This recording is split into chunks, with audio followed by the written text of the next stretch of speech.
Hoje eu vou mostrar os fundamentos para desenvolvimento de aplicações web na plataforma Java Enterprise Edition, então não perde esse vídeo.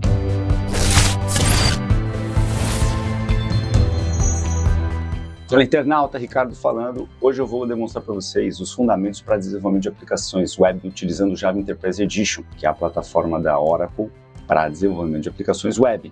Mas antes de começarmos, dá uma força para o canal que está começando. Se inscreve no canal, ativa o sininho para você ficar por dentro das últimas novidades e espalha a novidade por aí. O Java Enterprise Edition, ele estende o Java Standard Edition, que é a versão do Java para criação de aplicações desktop, do tipo Windows, desses que a gente instala e roda no nosso computador. A plataforma que tem uma arquitetura totalmente modular, ela roda em um servidor de aplicações. Precisa utilizar um web server para rodar ela. Nós precisamos ter instalado o Java Development Kit, uma IDE e um web server. Eu vou deixar num card aqui em cima um vídeo explicando como montar um ambiente de desenvolvimento Java para fazer o que a gente vai fazer hoje. Vamos direto ao assunto, sem enrolação. Deixa eu compartilhar minha tela com vocês. Estamos aqui no site do Google e a primeira coisa que a gente faz para saber algo sobre o Java EE é pesquisar por Java EE. Então, quando a gente procura pelo Java EE, os primeiros links aqui são patrocinados, né? E aqui o segundo link que eu vou apresentar aqui para a gente é o Java Platform Enterprise Edition da Oracle Brasil. Então, esse link é o link oficial do Java EE. Nele que temos as informações oficiais atualizadas, explicando inclusive o que o Java EE é e em que versão que ele está. Então, o Java Platform Enterprise Edition é um padrão que foi desenvolvido pela comunidade, foi desenvolvido usando o Java Community Process. Ele está na versão 8, então aqui tem informações mais detalhadas sobre a versão 8, sobre as especificações que compreendem a versão 8. Tem aqui também a documentação.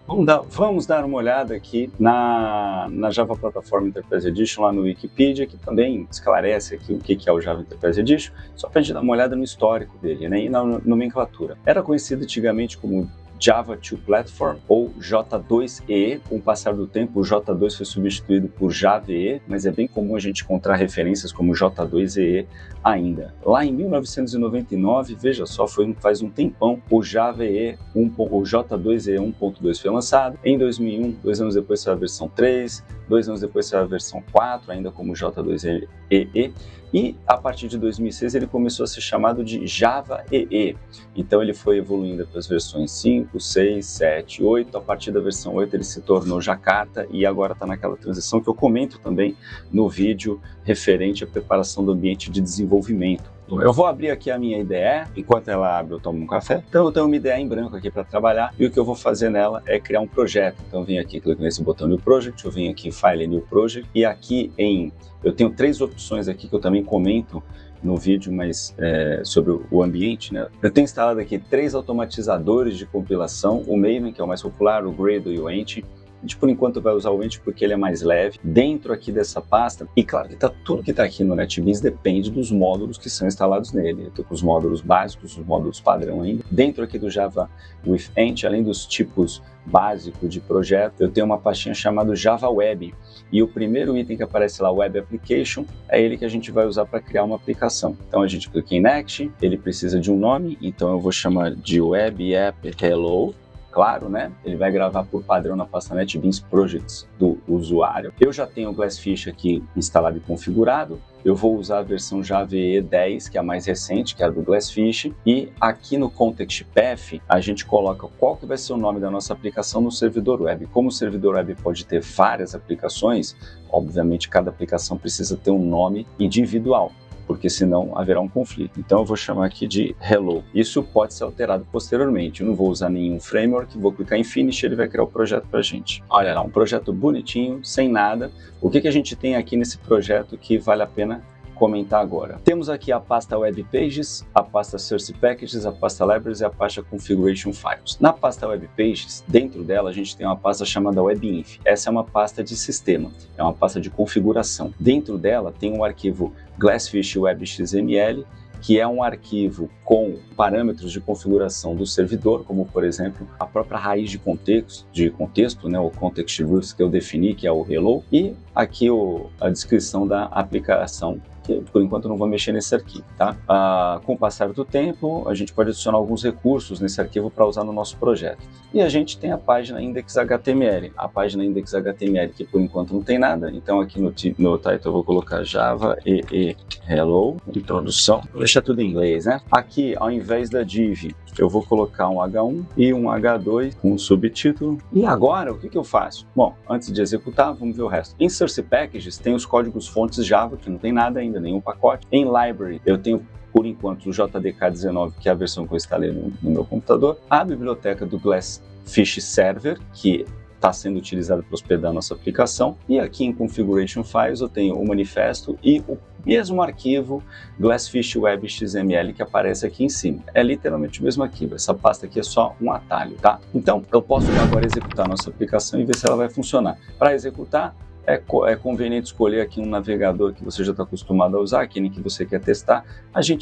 Eu recomendo sempre utilizar o Chrome, gostando dele ou não. Ele é o navegador mais usado quando a gente desenvolve aplicações web, salvo raras exceções, a gente quer que ele rode nos navegadores mais usados, porque a gente quer que ele rode em qualquer lugar. A gente seleciona aqui o Chrome, eu clico em Play e ele vai executar a aplicação pela primeira vez. Como é a primeira execução, o servidor ele demora um pouco para carregar, para executar, para inicializar, e aí sim a aplicação roda e aparece no navegador. Olha lá, está rodando a nossa aplicação, ela não está fazendo nada ainda por enquanto, e a gente começa agora a brincar com os fundamentos da linguagem Java para aplicações web. E o componente mais fundamental que tem é o Servlet, que seria uma tradução livre para servidorzinho ou servicinho, alguma coisa desse tipo. O Servlet é uma classe que estende as funcionalidades de um servidor. Por meio dela, a gente pode literalmente programar uma resposta para uma requisição de rede, que pode ser de qualquer tipo, mas que aqui no caso desse vídeo a gente vai concentrar em requisições de rede do tipo HTTP. O que é HTTP? HTTP é um acrônimo para Hypertext Transfer Protocol, que em português quer dizer Protocolo de Transferência de Hipertexto. O que isso significa? Um protocolo de comunicação faz parte ali da camada de aplicação do modelo OSI ou modelo OSI, que é do inglês Open System Interconnection, que é um modelo de rede de computadores dividido em camadas, feito lá em 1971, formalizado em 1983 e que é utilizado até hoje. Esse modelo ele define vários protocolos para aplicações de rede. Uma delas é o tal do HTTP. O HTTP é o protocolo que os navegadores usam para se comunicar com os servidores. Então, o navegador, o Chrome, ele conversa com o servidor utilizando esse protocolo. A gente não precisa programar nada disso na nossa aplicação. É isso que o Servlet faz. Ele abstrai todas essas questões técnicas e aí a gente utiliza do Servlet só o que nos convém, só aquilo que já está pronto para a gente programar o que interessa, que é a resposta para a requisição. Sendo que a requisição é quando o usuário digita no endereço do navegador aquele recurso que ele quer acessar. O recurso pode ser uma página, pode ser um arquivo que ele vai fazer download ou que vai ser usado em outra página, pode ser uma API, vários tipos de recursos que o protocolo HTTP prevê. Dito e demonstrado isso, agora o que a gente vai fazer? Aqui em Source Packages, eu vou vir aqui com o botão direito do mouse e com essa pasta selecionada, os pacotes do código-fonte, e eu vou vir aqui em Java Package. Muitos servidores sequer reconhecem servlets que não estão definidos formalmente num pacote. Vamos chamar esse pacote de Web. Dentro aqui do pacote Web, eu também seleciono ele, clico com o botão direito, eu vou na opção New, e aí aparece ali o servlet. Pode ser que ele não apareça, porque esse quadro ele mostra para a gente aquelas opções mais comumente utilizadas no NetBeans por você. Então é possível que ele não apareça. Aí, caso não apareça qualquer opção que eu venha utilizar durante o vídeo, você clica aqui em Other e procura por ela. Nesse caso aqui em Web, o Servlet vai aparecer por aqui. Você tem também uma caixa de busca, então você pode procurar pelo Servlet dessa forma, tá? Bom, a primeira coisa que ele pede é o nome de uma classe, que ele sugere aqui New Servlet, mas que eu vou chamar de Hello Servlet. Hello Servlet, tá? Ele me aponta aqui a localização que é o Source Package dentro do pacote Web, e aí eu clico em Next. Aqui tem uma tela muito importante, tá? A gente precisa registrar o Servlet. Como o nosso Servlet vai rodar em um servidor, eu não estou executando aqui no meu computador, quer dizer, nós estamos usando o próprio computador de desenvolvimento como servidor web, mas um ambiente de produção não é assim. O servidor web ele fica hospedado em algum lugar na nuvem ou ou em um servidor numa rede de computador, e lá naquela rede, aquele servidor ele terá a nossa aplicação instalada e vai servir a nossa aplicação para vários outros computadores que tenham acesso àquele servidor por meio do navegador web. Então a plataforma Java ela exige que a gente registre o nosso servidor web. Avise o servidor, olha, tem um servlet aqui para você utilizar para responder requisições específicas. Então a gente precisa definir o nome do servlet, que eu vou manter o mesmo, né? Então aqui você poderia perguntar, pô, mas ele sugere o próprio nome da classe, por que ele não usa o nome da classe sempre, né? Porque a gente tem um problema aqui que é o seguinte, nós podemos ter classes homônimas em pacotes diferentes. e isso causaria um conflito, e aí a gente tem que resolver esse conflito definindo nomes diferentes para esses servlets. Podemos, por exemplo, definir como convenção de um projeto, colocar o nome do pacote com underlines, porque aqui não pode ter ponto, antes do nome da classe. Tá bom? Então, ou qualquer outra convenção desse tipo. Nesse nosso caso, não haverá conflito. Mantemos aí o mesmo nome da classe. E ele pede o padrão URL. O que é padrão URL?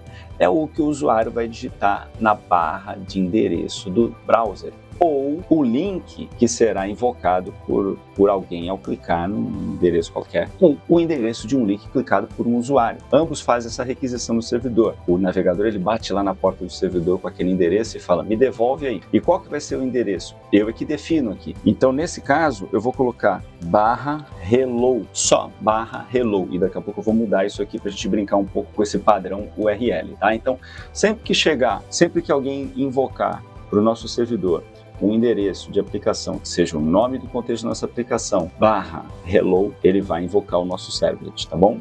E aí tem aqui também um checkbox que diz o seguinte, ó, Add information to the climate descriptor, web.xml. O que é isso aqui? Até a versão 5, o Java EE, ele guardava essas informações de registro do servlet em um arquivo XML. A partir da versão 6 em diante já não é mais assim, já há muito tempo que não é mais assim. Ele guarda as informações dentro de annotations, na própria classe do servlet, né? Então por que tem esse checkbox? Porque caso você queira hospedar no servidor antigo, você precisa clicar nesse botão para manter a compatibilidade. Não é o que a gente vai fazer aqui, estamos usando o servidor mais recente que tem aí de Java EE, né? Clico aqui em Finish, e pronto, está aqui a nossa aplicação. Lá no vídeo sobre a preparação do ambiente eu explico que é preciso mudar aqui para Jakarta, porque estamos utilizando um servidor, todos os Javax a gente tem que mudar para Jakarta, porque a gente está usando um servidor que usa não o Oracle JDK, mas sim o Jakarta, que é base do Java EE, mas sim o Jakarta EE.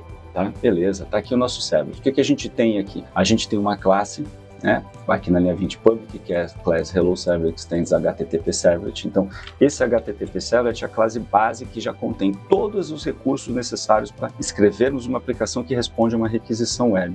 Tá? Em cima da classe, nós temos aqui um annotation. A gente sabe que é annotation porque tem um arroba e porque está antecedendo um recurso do programa. Então eu tenho aqui um @webservlet, então um annotation chamado webservlet com dois atributos, o atributo name, que está como hello servlet, que é o que a gente definiu ali, e o atributo URL patterns, que tem aqui entre chaves, podemos ter vários URL patterns, o /hello. Como eu disse, a gente pode mudar isso aqui, e daqui a pouco eu vou voltar aqui para a gente fazer umas experiências, tá bom? E aí nós temos aqui dentre os métodos, temos aqui alguns comentários, e além dos comentários eu tenho os métodos getServletInfo, em que a gente pode colocar aí uma descrição breve do nosso servlet. A gente tem o método do post e o método do get. Então, numa aplicação HTTP, a gente pode fazer post e get, são os métodos de requisição. Daqui a pouquinho a gente vai ver isso mais para frente em outros vídeos. A gente tem os métodos get e post, mas temos outros também, como put, delete, eles se tornaram muito comuns quando apareceu o RESTful. Quando a gente cria uma API, a gente faz os métodos put, get, post e delete, pelo menos, né? Por enquanto, a gente vai usar o servlet para gerar como vamos usar o servlet para gerar páginas HTML, não vamos usar, vamos ficar por enquanto só com o get e o post. Ambos invocam um tal de process request, e esse é o cara que nos interessa agora, que está aqui, ó, process request, que eu estou expandindo aqui. Ele é um método que processa uma requisição, como o nome já diz, de um request, de uma requisição, que é do tipo HTTP Servlet Request, e permite que a gente escreva em um response, uma resposta, um objeto do tipo HTTP Servlet Response. E o que é essa resposta, né? O que ele faz aqui na prática? Na primeira linha do método, aqui na linha 33, ele já invoca um comando, isso aqui é o que está no modelo que a gente vai modificando, né? Ele já invoca um método chamado setContentType do response, com uma string, a string text/html, ponto e vírgula, char7 utf8. Então, o que ele está fazendo aqui? Ele está avisando o nosso querido servidor que ele está devolvendo uma string como conteúdo, como tipo de conteúdo, uma string definindo alguns parâmetros. O que ele está fazendo aqui? Ele está definindo o tipo de conteúdo da nossa resposta. Então, eu estou dizendo que é um text/html, que é o que a gente chama de Mimitype. E o que é Mimitype? Mimitype. Então aqui no site da Mozilla tem informações aqui sobre o Mimitype, que é um tipo de mídia, que é também conhecido aqui como Multipurpose Internet Mail Extensions. Esse que é o acrônimo, né, de Mimitype, que diz aí qual é a natureza e o formato de um documento, arquivo, o que seja lá o que for que você queira devolver. Então ele tem um padrão de representação que é esse type/subtype, e tem vários tipos conhecidos, né? Tem o tipo application, tem o tipo áudio, tem o tipo example, tem o tipo fonte, tem o tipo image, tem o tipo model, tal, e tem o tipo text, que é o que a gente está usando, dizendo o seguinte: eu estou devolvendo para aquela requisição um arquivo do tipo texto, e eu coloco o /html como sendo o subtipo, né? Isso é literalmente o que a gente fez aqui, ó. Eu estou devolvendo um texto subtipo HTML. E aí eu uso o char7 e o TF8. O que é char7? É o tipo de codificação que a gente tem na aplicação. Existem vários tipos de configuração de acentuação, por exemplo. Então, certamente vocês já se depararam com um site em que a acentuação dentro do site já estava lá tudo cagado. Por que aconteceu aquilo? Porque o servidor estava usando um tipo de codificação, mas a página estava usando outro, avisando o navegador que o navegador deveria usar um tipo diferente de char7. Os bytes se confundem principalmente para acentuações. E o char7 ele é utilizado para caracterizar as linguagens. Então tem char7 que muda em função da linguagem, principalmente quando tem acentuação e símbolos, os códigos são bem diferentes, mas para os caracteres padrões não costumam ser diferentes. É por isso que a gente vê páginas por aí com o char7 desconfigurado, em que só a acentuação aparece errada. Definido o tipo de conteúdo por meio do Mimitype e do char7, ele invoca aqui um try. Dentro desse try, ele tem aqui um printWriter out, então ele está declarando aqui dentro do try um objeto chamado out, do tipo printWriter, seria o escritor de impressão, alguma coisa do tipo, como sendo o writer da resposta, ou seja, o escritor da resposta, né? Ou o que isso quer dizer? Dentro desse try, o objeto out, ele representa a nossa saída, ele representa a nossa resposta. É por isso que, deixa eu remover esse comentário aqui, é por isso que dentro do out eu tenho .println, que é uma escrita, e aí dentro do println, o que a gente está vendo aqui? Um código HTML, mas no formato de texto. Então eu tenho aqui o doctype HTML, eu abro a tag HTML, que está sendo fechada aqui na linha 43, depois eu tenho o head, que vai aqui da linha 37 até a 39, e depois eu tenho o body, que vai aqui da linha 40 até a linha 42, e no meio dela eu tenho um H1, tá? Então, nesse H1, o que ele está fazendo? Ele está dizendo aqui, ó, servlet, hello, servlet, tal. E o que a gente, inclusive, está fazendo uma concatenação, né? Então eu já vou explicar o que é isso aqui e por que ele é desse jeitão aqui. Então, o que a gente fez lá no index.html? Eu coloquei o JVE como H1 e aí eu vou replicar isso aqui. Tem um truque legal aqui do NetBeans, que se você segurar o Ctrl Shift para baixo, ele duplica essa linha. E aí, duplicada a linha, eu também vou colocar aqui um H2, aí o H2 eu também vou fazer a mesma coisa que eu fiz aqui no HTML, vou colocar o int. Aí eu vou colocar um H3, opa, foi com um H2, eu apaguei sem querer, um H3, não aqui dentro da tag, um H3 escrito Olá Mundo. Salvo isso aqui. Lá na nossa página, não tem nada aqui, tá exatamente do jeito que estava lá. Se eu der um F5, não muda absolutamente nada. Aqui no navegador, por outro lado, aqui no navegador, se eu digitar aqui o padrão URL que eu defini para o servlet, que foi hello, vai ficar assim. Ele respondeu aqui o nosso servlet, o famoso Olá Mundo, ou deveria ter colocado Hello World. Inclusive ficou aqui meio redundante, né? Porque a gente já chamou a aplicação de Hello, eu coloquei aqui o Hello, né? Então ficou hello/hello. E agora a gente começa a brincar lá no servlet. Aqui no nosso servlet, a primeira coisa que a gente pode fazer é o seguinte: aqui não ficou legal o hello, vamos chamar aqui de greeting ou saudação. Se eu volto na minha aplicação e atualizo, ele vai dar um erro. Ele não sabe mais onde está esse hello, então eu coloco aqui greeting, tá? E agora volta a aparecer Olá Mundo. Vamos agora colocar, antes aqui do H1, eu apertei o Ctrl Shift para cima, ele fez a cópia da linha, e aí eu vou colocar aqui no H4, dentro desse H4 eu vou colocar uma tag com href para index.html, com o texto voltar, e clico em salvar. Quando eu volto ali e atualizo, olha lá, apareceu um linkzinho. O que esse link faz? Volta lá para minha index.html. E o que eu vou fazer agora na index? Eu vou colar esse mesmo, mas não como H4. Dessa vez eu vou fazer o seguinte, eu vou colocar aqui um H3 greeting, né? E aqui eu vou colocar aqui greeting, nem precisaria disso, né? Vou colocar só um H3 aqui.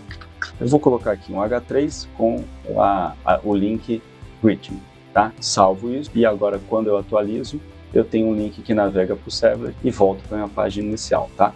Agora, o que tem de especial nisso, né? O que significa isso? Ficou horrível ter que digitar o HTML assim no meio de strings, né? Ficou mesmo. E não é usual, tá? Nas próximas aulas a gente vai ver que existem outras formas de fazer isso. O servlet é o componente mais fundamental para desenvolvimento de aplicações web e ele ainda continua sendo usado. O servlet ainda é usado para escrever APIs. No fim das contas, tudo vira um servlet. Então existem interfaces de nível de abstração mais alto para a gente programar, mas no fim das contas, tudo se transforma no servlet. Então o que eu vou fazer aqui para mostrar alguma coisa diferente? Primeiro eu vou colocar aqui, a gente estava fazendo tudo em inglês, né? Então eu vou colocar novamente aqui um H3, mas agora eu vou fazer o seguinte, eu vou fazer uma concatenação. Repara que eu tenho um texto aqui, e aí dentro desse texto que forma meu head, eu vou colocar um new java.util.date, que é a classe data. Quando eu volto na minha aplicação e atualizo, né, clico aqui em Gretchen, além do Hello World, aparece a data e hora do computador. Então aqui, ó, 4 de março, 17, 19 e 34, se eu der F5, agora já está em 43. O que está acontecendo aqui? Se eu observar o código-fonte da página, vocês vão reparar que o que aparece é um texto estático, né? Então essa que é a sacada do servlet na época. O que está acontecendo é que esse código Java ele está sendo processado e criando em tempo real a resposta do servidor. Esse date que está sendo processado é a data-hora do servidor e não do meu computador. É claro que nesse caso o meu computador é o próprio servidor da aplicação que a gente está usando ele com finalidades aqui acadêmicas, finalidades didáticas. O nome do padrão URL, eu posso colocar o nome que eu quiser. Inclusive eu poderia fazer isso aqui, ó, ASPX, né? Ou PHP, ou Ricardo, eu coloco o que eu quiser. É claro que lá na minha aplicação eu vou precisar colocar esse nome. Do jeito que está agora, né? Se eu clicasse em Greeting, ele ia reclamar. Não foi encontrado, o recurso está indisponível. Por quê? Porque eu mudei o nome. Não é mais Greeting, é Greeting.Ricardo. Eu mudei. Quando eu volto agora e atualizo, quando eu clico no link, olha lá, funciona normalmente. Aparece aqui, ó, Greeting.Ricardo, tá bom? Esse recurso, ele permite que a gente coloque o padrão que a gente quiser. Eu poderia pegar uma peça no professor teu de PHP, colocar aqui o ponto PHP, e quando eu atualizasse aqui, é claro que eu preciso alterar também no index HTML, né? Coloco aqui PHP, quando eu volto aqui atualizo, clico em Gretchen e aí aparece ali PHP, e na verdade não é PHP, é Java. Uma coisa que eu posso fazer também é chamar de HTML, para simular que é uma página estática. Salvo aqui, e quando eu atualizo ali, para atualizar a página, né, porque ele está usando a antiga, aí quando eu clico no link, ele mostra o greeting.html.